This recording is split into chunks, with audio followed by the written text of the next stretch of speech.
there in person. I was really looking forward to it, to presenting to real people and not just to a screen. So hopefully I can meet you in a week and a half at the ScotFest. Right. So I will go ahead and begin sharing my screen. Here we are. And don't forget to tell us about your trip to Scotland, please. Right.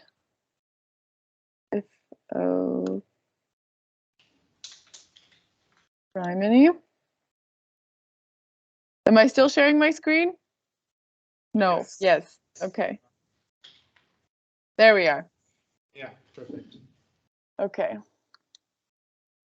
So as Sigrid said, I just returned to Freiburg, so to Germany, on Friday, late Friday night. I had spent 4 weeks in Scotland doing the Cape Wrath Trail. So I started in Fort William, walked 18 days with 4 rest days interspersed up to Cape Wrath. Not always on the west coast. The trail kind of weaves in and out, but it was fairly demanding. It was absolutely beautiful. My presentation is not on my walk, but there are some pictures which I took from it within the presentation because they were photos which were relevant to the topic. The topic being literature and art in and on 21st century Scottish landscape management and preservation, a first look. Now, as you can see already, I've altered the title a bit from what was advertised.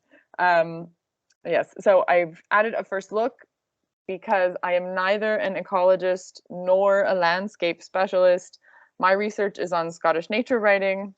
So what Sigrid was talking about earlier, making sure to put Scottish nature writing on the map for world literature, so nature writing from a world perspective. That's what I'm working on. And so I'm constantly looking at the connections between natural spaces and literature, in particular when it comes to environmental awareness and preservation. So I will go on to explain a little bit about the contents of my presentation. So while this presentation does include a holistic view of ecosystems and environmental preservation, I will start with some information on Scottish forests with point number 1.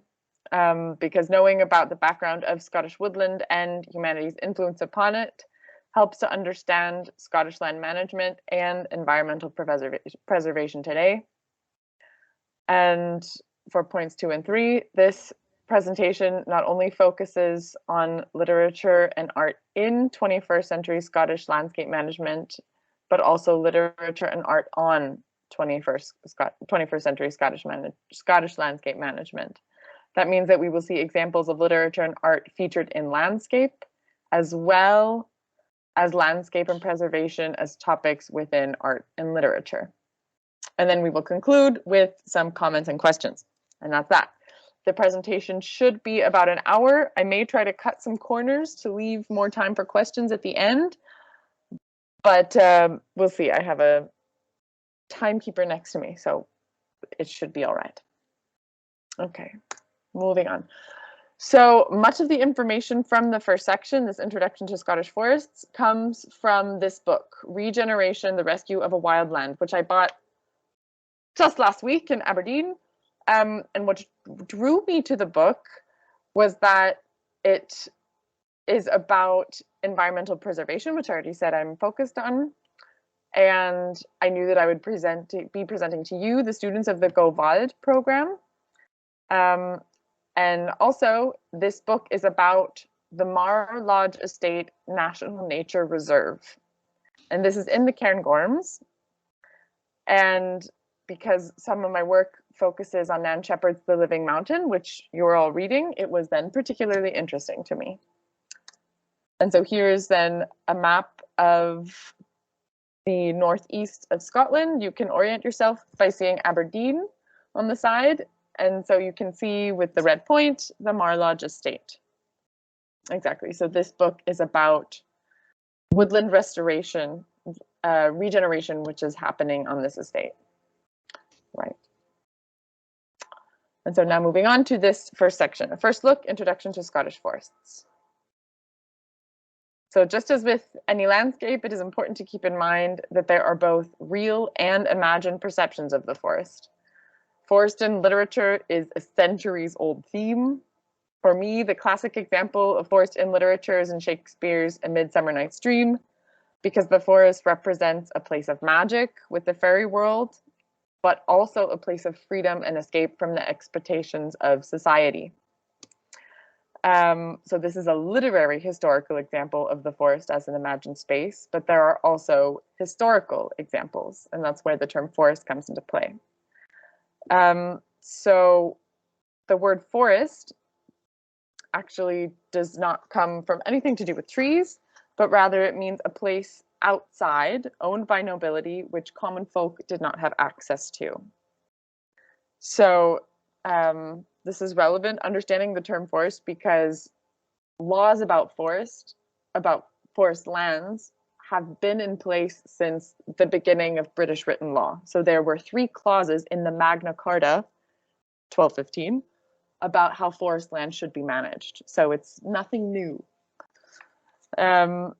Right, so of course, since in the last 800 years, access to land has improved. Much of this thanks to the very recent, on this timescale, Land Reform Scotland Act of 2003, which established public access rights to land for recreational and other purposes. Today in Scotland, there continue to be areas which are designated as forests, even though they are treeless. So I say that just to say that one must always question what forest actually means when they hear it. Today, however, for the very most part, I will refer to forests indeed as places with trees. Yes, so going from that about the term forest to what is natural in Scotland, because it is no surprise to you all who are interested in this in Scotland and being a part of this GoVod program, but there is a typical or even stereotypical image of Scotland's desolate, wild, empty moors and glens, the living conditions being too remote for people and too harsh for trees. It has been this way for centuries, but it's been this way for centuries because humans impacted the landscape centuries ago. And then to show this, or there is then a quote indeed from this book, Regeneration. And it is, the image of a stag against a heather-clad purple moor is iconic, totemic even, and people will travel from across the world to see it and to stalk stags and shoot grouse on the open hill. For many, Highland sporting culture, the deer, the grouse moors, is what makes the Highlands special and beautiful. But for others, the grazed, burned, drained moors and dying woodlands are a landscape of environmental and cultural destruction. This is the clash that lies at the heart of environmental conservation in the Highlands. Yeah. So this issue of who and what should occupy specific areas of land in Scottish landscapes has been an issue for a long time. One example of this, which we may not think directly relates to forests, are the Highland clearances. The forced removal of people from the land their ancestors had lived on for generations. This remains significant in Scottish cultural memory.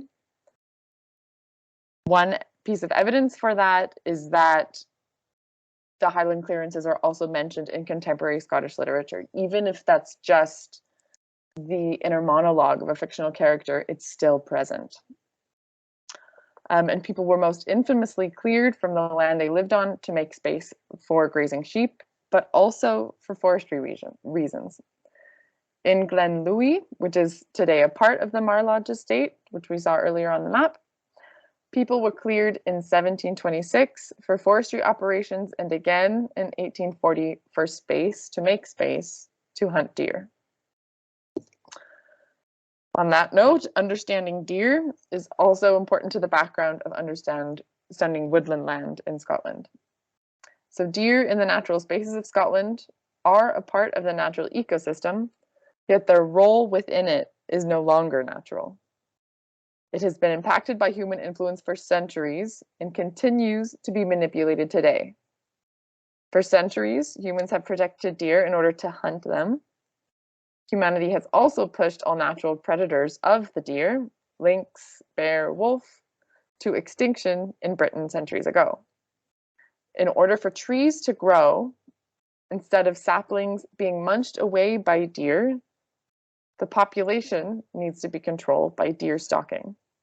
An increase in deer stalking, however, is a contested solution, as deer have become a part of the economics and arguably the culture of Scotland, particularly the Highlands.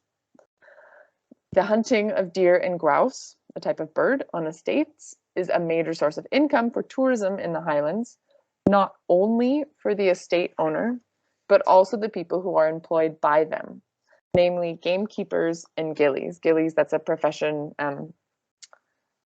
of person who accompanies the hunt. The deer are thus a source of income for people in Highland communities, as well as a symbol for Highland visitors. And here we have some pictures of shortbread tins with stags on them. As kitschy as they may be, they do exist, as you can see. This is something marketed to visitors as a Scottish product, sold in packaging, marked by an aspect of Scottish identity, that being the picture of the stag. So at the very end of my presentation, in the conclusions and questions section, before Q&A, I would be curious to know, what do you think of such items? Is it a good enough souvenir of Scottish culture, as authenticity can only ever be experienced to a certain limitation or degree by a visitor? Or is this purely a way to sell a product? Now we're going on to some statistics. So land ownership, 50% of Scotland's land is owned by 432 people, at least it was in 2012. And this first statistic is relevant to understanding the role of deer in Scottish landscape. So Highland sporting culture is seen by some as, again, as socially significant to Scottish or Highland identity. And while it does provide that job market, the people who participate in the hunt, in these activities, do belong to a wealthy social class. For the second statistic, the UK is ranked 189 out of 218 countries for intact biodiversity, a statistic from 2016. So again, Scotland often is viewed as being a wild natural space, but the current state of the land is the result of centuries of human use and abuse. For the third statistic, the peak of woodland cover in Scotland was 6,000 to 7,000 years ago. So what we see now in terms of Scotland's woodlands is nothing compared to what it once was. And dwindling woodland cover has been affected by gradual natural climate change, but it has unquestionably been drastically altered by human activity. And today, about 18.5% of Scotland's landmass is covered by woodland, compared to the lowest point at the end of the 1700s when it was just 4%. Right, and now we're focusing a bit on forest regeneration.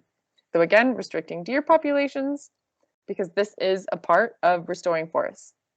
Again, this can be done through deer stalking, but also by restricting access, which deer have, to saplings or to new trees.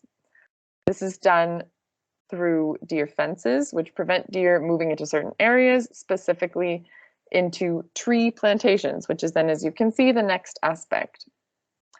Now, here we see an example of a deer fence on what will be then a tree plantation. And so you can see the fence, and you can also see this small black plaque, which you will then see a close-up of in a moment. Now this picture was taken, you can see this red point that is then in the northwest Highlands on the shore of Loch Glencool. And then this estate is owned by, it is the Rea Forest Estate. And so here you can see that they have just posted on their land, which people have free access to pass through, the goals. So we take our responsibilities as a long-term landowner seriously and believe in looking after the land and environment to the highest standards. The estate provides an excellent environment for diverse species, and we do all we can to encourage its flora and fauna and improve its designated habitats. And then there are some more pictures which then give you an idea of what the deer fence looks like and in what setting it is. So first, you can see to orient yourself kind of in the photo, you can see this little plaque on the right, and that looks back. So this would be looking east away from the sea. And you can see these two buildings. The one on the right is Glencool Buffy. And then you can see looking west toward the sea. And you can see the deer fence going up. Well, you can't really see it because it kind of disappears into the hillside. And then you will also be able to see it looking down. And then you can see it in the bottom right because you can see the posts like jutting up when the sea is, or this sea loch is in the background. Right, so that's a deer fence. And here's something very interesting, which I haven't done further research on. And so this is just a question for now. So this was also posted on the fence. And so you can see the forestry grant scheme supporting rural areas, but it's also supposedly funded by the EU. And I tried to look up if this is still funded by the EU since Brexit, and I haven't been able to find any results so far. So this remains a big question mark, but I thought it was very interesting, and which is why I included it. Okay, continuing. So now we go on to biodiversity, which is also an essential part of reestablishing woodland in Scotland. Reestablishing woodland, but also trying to reestablish the natural space which once was. And so here we have another quote, which hopefully will help us to understand how diverse this woodland was. So the Caledonian woodland wasn't all pines. And so that would be Scots pines as the typical tree which was in the Scottish forest, or the Scottish Caledonian forest. It was a mixture of tree species depending on local soil, weather, altitude, aspect, and the local population of herbivores. Instead of a great, dark, impenetrable wall of trees, ecologists now imagine a more diverse and indeed biodiverse landscape of wooded glens and open hilltops where trees naturally graded into bog, moor, and tundra. This was a rich tapestry of broadleaves and pine, where the interactions of woody plants, grazing animals, and human and animal hunters created a web of open glades, dense thickets, and mature woodlands. And again, that comes from Andrew Pating's book, Regeneration. Right. And so the ultimate goal of tree plantations is to regenerate native woodland and reestablish biodiversity to support a sustainable natural ecosystem. And then the final point, which I would like to talk about in forest regeneration, is knowledge. So this is indeed the role which art and literature has in landscape management and preservation, because at the end of the day, what can literature do? Literature can deliver a message. So this spreads knowledge to people who are not ecologists or foresters, like myself, but there are also other means, so not just art and literature, of spreading this knowledge. And my example here are ranger guided walks, specifically in Knoydart. So to orient ourselves a bit where we are in the map here, so you can see the red point where it says Knoydart Ranger Service. This is then on the west coast of the Highlands. At the bottom of the map, you can see Glenfinnan, that's just above Fort William. And then hopefully, which will help in orientation, this to the left, this is the Isle of Skye. And so this peninsula is called Knoydart. And the Knoydart Ranger Service is located in the very small town of Inverie, which is only accessible by a ferry from Mallock or by foot, walking over a couple, or, well, you don't have to walk over them, walking around a few Munros. Right.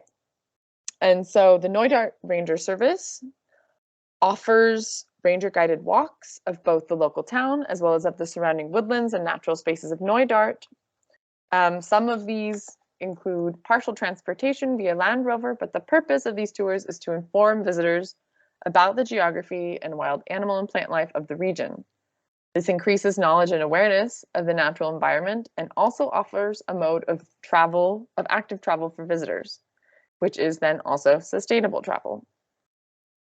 And so this is the last bit of the first section on Scottish forests, and the primary example of the next section also has to do with active travel. So with that, we will then very smoothly transition to part 2, which is literature and art in Scottish landscape.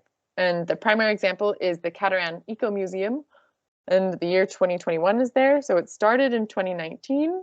It still exists today, but we will be looking at a literary and art exhibit, so a multimedia exhibit, which was then at the Eco Museum in 2021. Another map of Scotland, and then the shaded area is the boundary and the entire surface area of the Cateran Eco Museum. So it is in the northeast.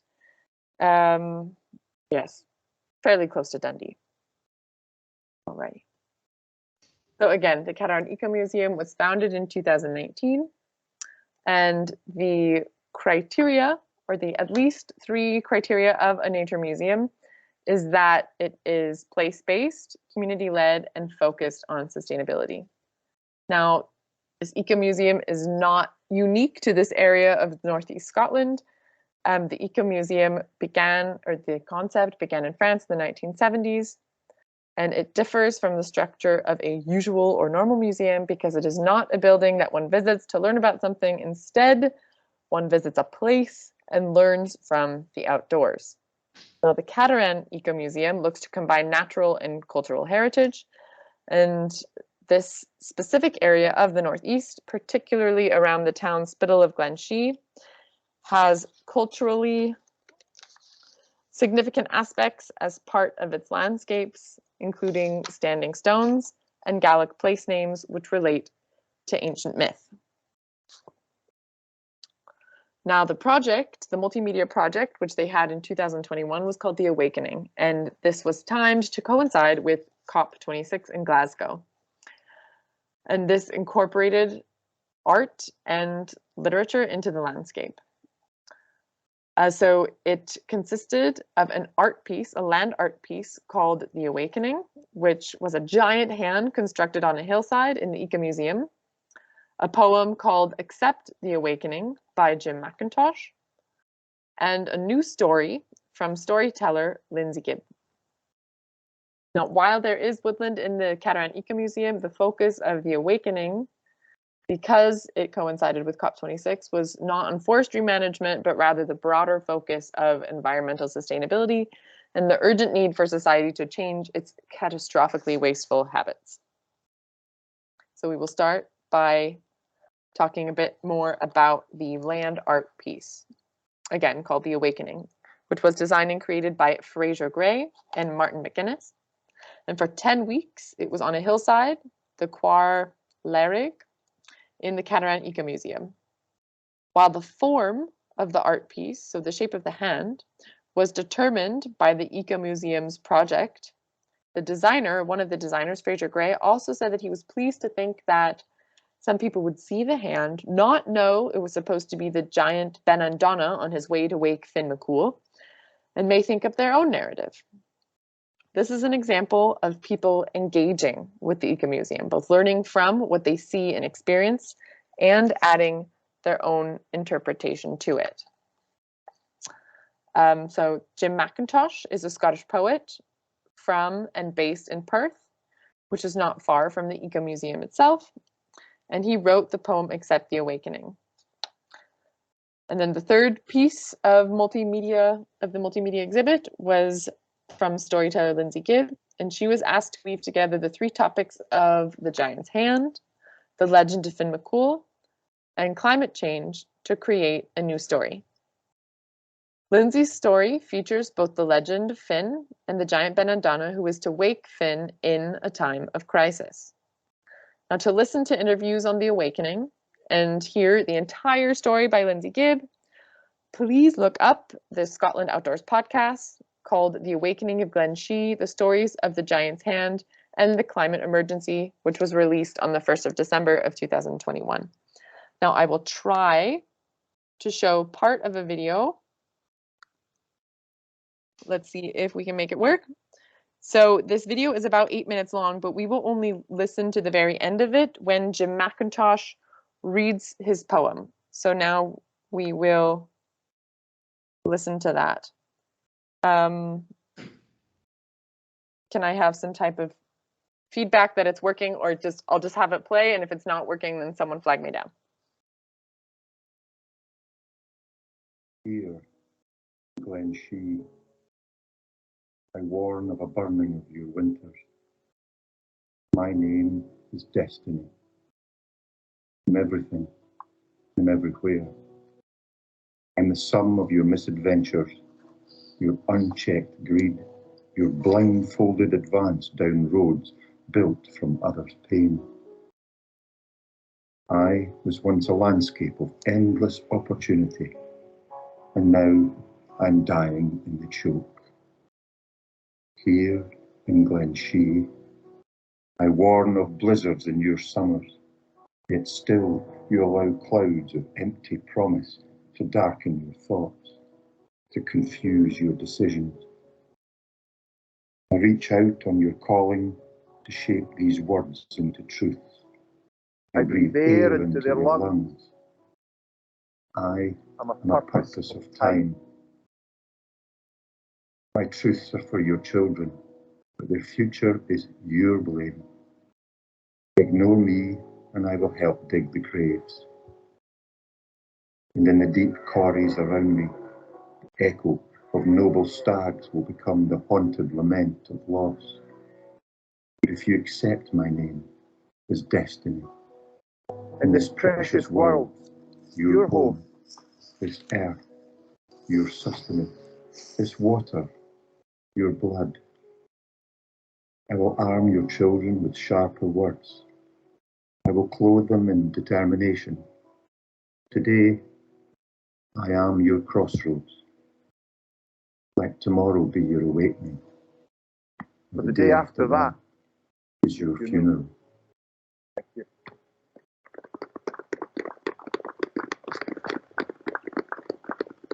Now you can all go home.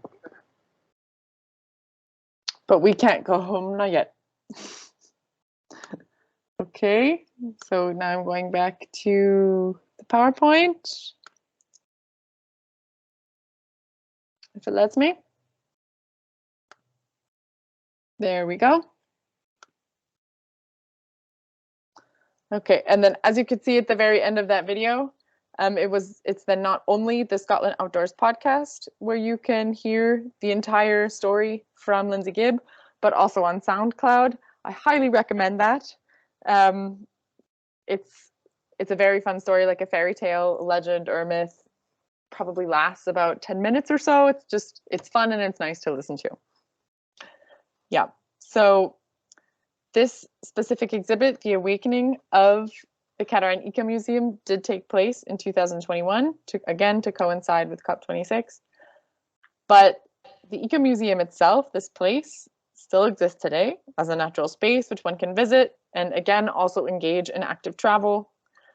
The benefits of which are not only to choose a sustainable travel option, but also to experience nature, the nature of the place that one visits. Right, and so then I will give another small example of an exhibit in a natural space before then moving on to the third part of my presentation.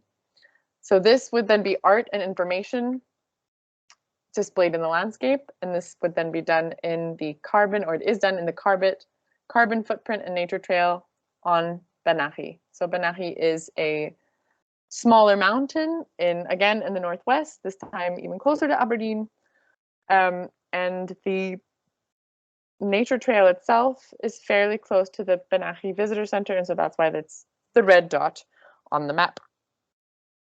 Now, this outdoor exhibit also focuses on the need for society to make changes in our everyday habits, and it was also created in 2021. And to be honest, I'm not sure if it's still there. because it was created 2 years ago. And as you can see from this picture, it doesn't look like the most permanent of exhibits, but it was there. And yes, so this trail included various aspects of everyday human activities, such as the consumption of a takeaway pizza. How is it delivered? Is there meat on the pizza or is it vegetarian? A week's worth of food consumption, or water required for a shower and bath, a tumble dryer for laundry, travel and commuting, and charging electric devices. The goal of the Carbon Footprint and Nature Trail was to transcribe, so to say, one of these everyday actions onto an area of trees to physically show people, to demonstrate how much energy and how many resources their actions require. Now, before I move on to the final section, I would like to pose the question, for environmental preservation, can art and literature make a difference? Now, this is another question which I would like to return to at the end of the presentation. So far we've got the question about the stag on the shortbread tins. Is this relevant? And then also, can art and literature make a difference in terms of environmental preservation? But for now, we will move on to part 3, the final section of content, before going on to conclusions and questions. And this section is Contemporary Forest Management in Literature, focusing on the novel Sky Dance by John D. Burns. So John D. Burns is not Scottish. He's from the Liverpool area, but he's lived in Inverness for a very long time. He mountaineers as a hobby. He's also participated in festivals, telling stories at the Fringe, for example. And he's also written a few books, including this novel, of course. It was published in 2019, takes place in the Highlands and Islands, and the two main characters live in Inverness, spend their free time mountaineering and hill walking, upon which they have encounters with a variety of other characters with different wishes and goals for Scottish landscape, thereby demonstrating how issues of landscape and forestry management indeed appear in contemporary popular literature. For example, the two mountaineers meet two estate owners on a fictional island. One estate owner is traditional, even outdated in his methods of estate management, in which he tries to attract as much business from wealthy tourists as possible, no matter the cost on the land and local ecosystem. The other estate owner is a model of reform and would like to revert his estate to natural woodland. The two main characters also meet the gillies of the traditional estate owner, as well as foresters who leave visible traces on the land. The two main characters are then the cause of an instance of extreme rewilding when they, illegally of course, take two lynx from an animal shelter and release them onto the island. This text thus demonstrates the environmental and cultural clash between natural land restoration and Highland sporting culture, and also criticizes how land is managed. Now, there are two quotes which I will share from the text.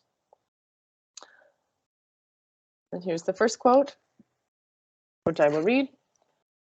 "To see a wild creature is to gaze at the heart of nature. Our land has been flayed, stripped bare until only the bleached white bones remain. The great forests of impenetrable secrets are no more. Our world has been leveled and buried beneath concrete and steel. Even what seems wild is an illusion. Our hills are bare, wet deserts, kept barren by the gnawing teeth of deer and sheep, relics of the Victorian era. We have no wilderness. We have buried the soul of the land beneath roads, factories, and houses. What few wild creatures are left cling, shipwrecked, to the edges of our world. Through all this destruction, something has remained. For those who take the time to look, or are lucky enough to wander the empty places, there are glimpses of wildness to be seen. It is in the tail flick of an otter in the pool of evening. It is in the silent sweep of a barn owl as it heads off to hunt in the failing light. It is in the bright eyes of a pine marten fleeing into the forest. And it is in the dance of the harrier, We come from the land, and the memory of it remains in all of us. Now, this first quote bashes, at first, false conceptions of a romantic wildland. There are numerous examples of the harm which humanity has caused to the land. The land has been flayed and stripped bare, the world leveled and buried by human-made materials and things. Yet, for all that, nature persists. Much of the time, the very amount of damage caused was done so in complete ignorance of the consequences. We can only hope, right? Despite this damage, the natural world continues on. Even within the very beings which cause the problem, we the people. So nature even remains within us. Or we, rather, even remain within nature. Shift of perspective. Humans as a part of nature. Inclusion. Okay, and then the second quote is a dialogue between a few characters showing specifically what damage can be done to a woodland area. And as you can see, it's a bit longer. And I'm not going to be doing any accents because I can't. This place used to be quiet and peaceful, Angus said in a low voice. Now look at it. The tracks were torn into the flesh of the earth. Great ditches, either side, showed black where the peat beneath the heather had been savaged by the steel teeth of a bulldozer. The streams that would have crossed the track were corralled into culverts or diverted away. What had been open hillside was now shredded by long man-made scars. Rory shook his head sadly. Look at the place. Devastated. Like I told you, these bloody hill tracks are everywhere. They had only walked a few hundred yards when something roared behind them. A massive mechanical sound, and the ground shook. Jen turned. A digger, the height of a double-decker bus, was buried down on them. The beast ground to a halt and stood with its diesel engine rumbling. The window of the cab, about 10 feet above them, slid open, and a cheerful-looking driver popped his head out. All right, where you geezers going? The driver sounded like he had come a long way from South London. We're heading for the bothy, Rory yelled over the sound of the machine. A bemused look came over the driver's face. Blimey, bit of a rough gaff that. You wouldn't catch me stopping there. Angus called up to the driver. What are all these new tracks for? The driver beamed, as though delivering good news. For the hydro schemes, mate. There's 4 of 'em here. Used to be such a quiet place, this. Will you bury the tracks when the work's finished? Rory asked. The driver looked puzzled. Nah, mate, that's not on the cards. Why would you want to do that? It seemed so obvious to Jen. Just restore it to the way it were, like. The driver scratched his head and surveyed the hillside. There weren't nothing here before we put the tracks in, darlin'. Place was just bleedin' empty. The driver was right. Before the hydroelectric schemes, the glen was empty and silent. Save for the sheep, the deer, and the occasional walker, there was nothing. We have yet to learn that nothing is something. Now this excerpt, is an example of another complicated issue, which actually Sigrid referred to at the very beginning of the session. So the man in the bulldozer is working for a company or organization trying to create hydroelectric schemes, so trying to create a means of sustainable power. Yet in doing so, this organization is disrupting a natural environment. Of course, humanity needs power sources, sustainable power sources, yet the text describes how invasively this is being done, with the land having been torn, savaged, and shredded. Now, I've chosen to end the citation when the text reflects on what humanity still has to learn. So, what do we still have to learn this evening? And with this, I come to the end of my presentation with conclusions and questions. So, even though progress is as the first one, we'll start with 2 and then go down. So, is the shortbread tin with the stag problematic?